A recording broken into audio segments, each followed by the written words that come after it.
Watch this. How many of you, when you first came across me, don't lie, lying is the devil. How many of you, when you first came across me, said, fuck this guy, I hate this guy? Raise your hands. Raise them high. You know why? I was suffocating you. I was suffocating your fucking excuses. There's a lot of people who'd much rather pay somebody to make them feel good about why they're not doing, because there's some so fucking secret process that's gonna get you on. Let me give you the secret once and for all right here. Work. A lot. Based on what your mouth is saying. You wanna be a millionaire? You need to become a workaholic, right? You wanna have good work-life balance and great family and be on the softball team and raise your kids and make 100,000?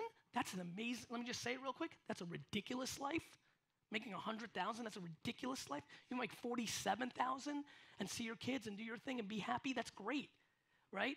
But don't talk shit. Talk your reality. Talk your truth. Create a framework that you can fucking follow. Because the only people listening to your excuses or your bullshit are your loser fucking friends. And you've got to really, it's true, man. People sit in little circles with 4 people, everybody gassing each other up to not do shit. It's true. I'm watching, I'm watching all of you. I was downstairs taking selfies, signing shoes, and watching and listening.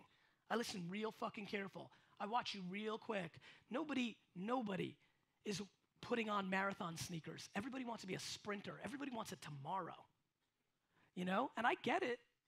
It seems like it's real delicious over there. But let me tell you what happens when you start getting higher and higher.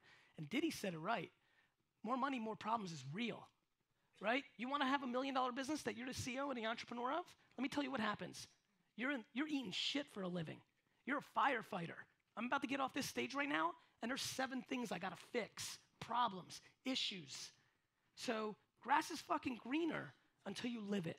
And so if you leave with anything, let's break down the core things and then we'll get into Q&A. Number 1, first and foremost, we need to put empathy on a pedestal. It is the fucking trait. You know what's fun for me? I'm all alpha and competitive and duded out. The shit I believe in is the most emotional, crying, real things, you know, girly, as people try to tell me. It's not girly, it's strength. Do you know what happens when you expect nothing from nobody? Do you know what it feels like to live a life when you just give, and you never ask for anything in return? Do you know what it feels like to, in every situation, think about how the other person's feeling, even if they're fucking you up? Right? What was it, Bronx Tale? Or the guy was like, is that the movie where he's like, you're better off, it only costs you $20? I believe in that shit. That fucking scene was legit, that's right. Like people, you know how many people sitting here still dwelling about some dumb shit that happened in 2011? Like, it's a fact, man. Like, people like send me emails like, my mom stole $50 from me in 2013. I'm like, cool. Like, I'll send you $50. Shut the fuck up. Like, these are the DMs I'm getting. Like, my best friend's not working as hard as me. Cool. Split up and let's see who wins. Like, everybody knows the answers. People just don't want to do shit. This is just a fuck, like, even as I'm standing here, I'm like, fuck, why am I talking about anything else? People don't want to do it. People are going to come up with 1 million different reasons why they can't. That's why the next pillar matters to me the most. You know why I have so much energy? You know why I've been going the whole time here? I'm grateful. Gratitude. And I've been grateful from the get, not like because I got stuff now. I was grateful when I was building my dad's liquor store for him, making $31,000 a year, having no social life. I was grateful because I was conditioned and was in a place that I was paying back my parents for putting me on, right? I'm grateful every day when I wake up and people I care about aren't sick, right? Like, I just don't get it. Like, why do people start caring about the shit that matters when they get scared? Like, everybody's living life. You know, like when you're driving and the cop lights go on and that your fucking heart goes, but then when the cop drives by, you're like, oof.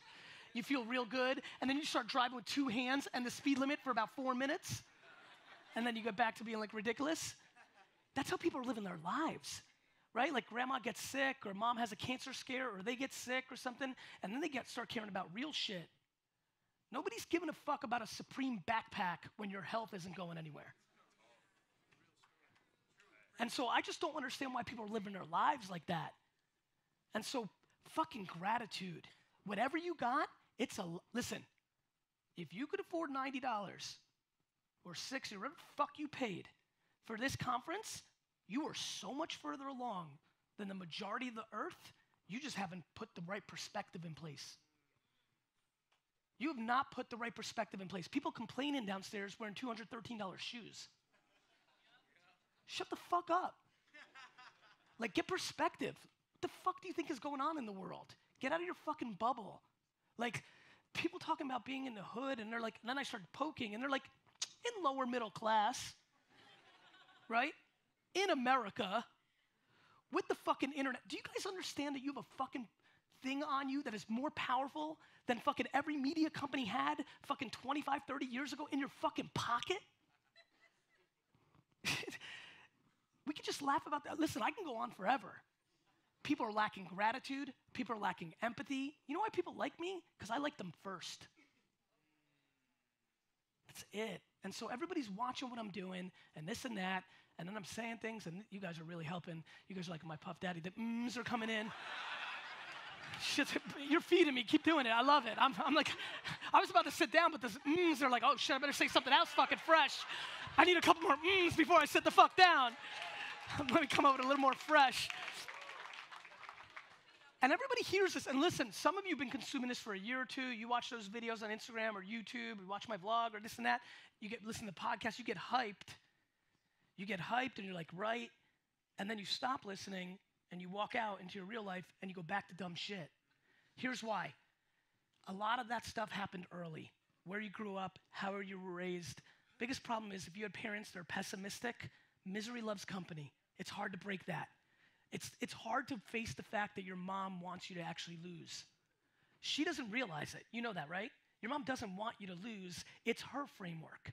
I watched my grandma. It's true. I watched my grandma parent my dad. Well, I didn't watch her parent my dad, but I watched a lot of shit, right? I watched what my mom did with me. I watched other people like, your mom fucked you up. Your dad fucked you up. Like, that's real. But you've got to understand, instead of sitting here and dwelling and blaming them, you're in control of your own shit. You got one fucking at bat. Do something with it. And now, honestly, now that you have this, guys, do you understand why Harvey Weinstein and Kevin Spacey are getting called out?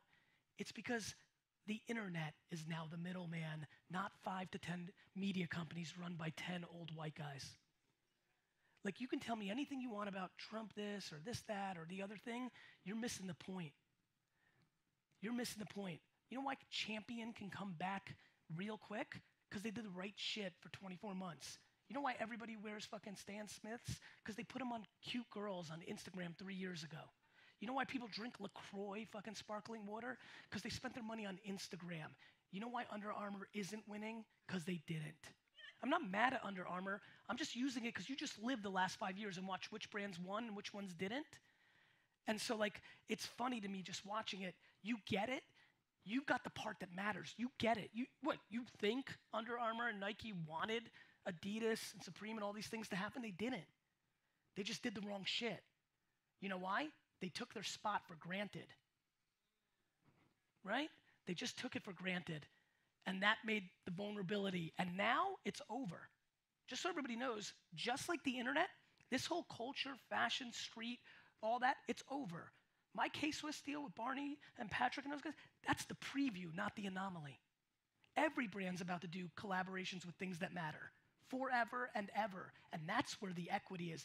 There might be a Jordan and a couple things in sports, but in life, there's unlimited opportunities, and everybody's starting to kind of figure it out. And so, huge opportunity in this space, huge opportunity in everything. The problem is, do you have the next pillar, number 3, which is, do you have humility? Do you have humility? Do you know what, Andy K, you here? Yo, check your DM because I just engaged with 2 influencers on our sneaker thing while I was in the back room 1 second before I came out here. Thank you. Because I'm still back there with the humility of thinking somebody who's got 47,000 followers on Instagram, that it might do something for my K-Swiss joint, that I'm willing to personally write it and be like, hey, you want to do something? And people here that got nothing, aren't even started, aren't willing to DM 100 people a day because you're fucking fancy and you think you're somebody, and guess what? You haven't even started. Nobody knows who the fuck you are. I'm confused as fuck by that. Do you have humility? Do you have the humility to put in the fucking work, period? Everybody's trying to graduate into some place. My friends, the bigger you get, the more you have to work for them. I have 800 bosses, not 800 employees. I work for everybody at VaynerMedia, not the other way around. You've got it twisted. This world that you think exists doesn't. For the people really out there doing it, not playing it on YouTube, you've got to figure out what's really happening. I need to wake up.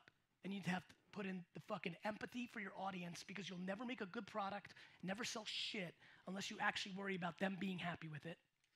You need to put in real gratitude that you're even lucky enough. Do you understand your grandparents? Think about your fucking grandparents. They didn't have no internet. They had to work the job and go to sleep. The fact that you can work your 9 to 5 to pay off your debt or pay your rent or take care of what you have to, and then you can take on your phone and fucking work from 7 p.m. to 2 in the morning, that's a fucking blessing. That's a fucking opportunity. And nobody can stop you and nobody decides but us. It's fucking crazy. So you better start really fucking deploying gratitude, and everybody change your fucking mindset today. Make this the fucking talk that changes your mindset. Stop fucking bitching. Nobody's listening. Nobody gives a fuck. Stop expecting shit and go fucking take yours by doing the last part, which is having, number 3, the fucking humility to put in the fucking work. Because if you don't, somebody with real fucking chops is going to deploy it and take yours. Understood? Cool.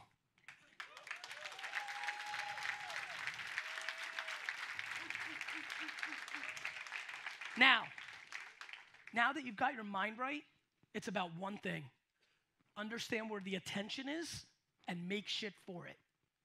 Everything I've been kind of nuanced it over there about the Under Armour and Champion thing is,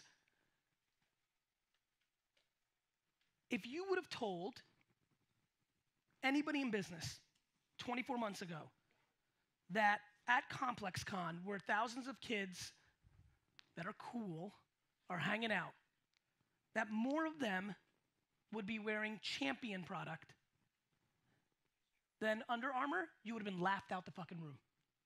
That took 2 minutes. That's why attention is so important. Attention's so important because if you're not smart about it, you will lose. When MTV came out, they went to the biggest rock bands in the world, and they asked them to make videos. And most of them said no, because they weren't willing to give away free music. And they were playing stadiums and getting paid. And 36 months later, nobody gave a fuck about them. And they gave a fuck about Madonna and Michael Jackson and Rod Stewart and Duran Duran and whoever made shit for it. Our MTV sits in this place. Our MTV comes across in 4 or 5 platforms. Instagram and Snapchat, right? Instagram and Snapchat are MTV and BET. You understand? Except it's not 1992 anymore, right? And so what you are trying to do every day is become the TRL, right? You're trying to become the show. And every one of you can do it, and it doesn't cost you any money. The problem is most of you are losing because you're fronting on your content because you're not willing to be authentic because you think you got to play a part. And the ironic thing is all the magic is in the shit that is corny. It just is. Because you all look the same. If you're all playing up to the same standards of what's cool and what's good content, you end up all looking the same. 100%, my man. I now have declared every single human on earth ridiculously hot because everybody's figured out angles and lighting and filters, and I go on fucking Instagram, I'm like, fuck, everyone's hot. How are you a point of differentiation if you know how to kick up your heel and kick your ass out? And that's all you see for 74 people in a row in your feed. I don't know your fucking name. Right? And every dude's doing the same dumb shit, like taking off their phone. It's the same shit. Whatever it is, all the shit that got me to where I was I never gave a fuck about you. I was never gonna pander to what you decided at that moment was cool. I was gonna live my life. And then I got lucky and it stumbled into entrepreneurship getting a little cooler. Everything that's gonna make your shit pop is in the stuff that your parents and your sister knows about you, but not even your best friend. The corny shit in your stomach is the magic. You just need to share it with the world. Please think about that. Because everything else becomes noise, but your real personality, your nuance, that's the only currency you can trade on because that's the only thing not replicatable. Got it? Yes. Like the video I posted just now, right now, that's doing super well about like fuck up on purpose. You guys see this? In it, my voice got so high. You saw that? How many people saw that? Like everybody in the comments like, yo, fuck this Mickey Mouse puss of shit. And I read it, and I click on it, and the guy's living at home with 106 followers, and I reply to him like, that Mickey Mouse shit is why this won. The nuance. Be you. Be fucking you, because it's the only shot you got at beating somebody else. And I'm very proud of this space. This space, culture, street, hip-hop, was a space when I was a kid that rappers made up their origin story because if they grew up in a middle-class family, the market wouldn't accept them. People made up their shit. Like they once visited their uncle in Compton, and they're like, yo, I'm from Compton. I'm so proud of this space that now we accept regardless of the angle, skin tone. It's incredible what you guys have done with it. So you can't be scared of anything. Just be you. It's all you got. Thank you.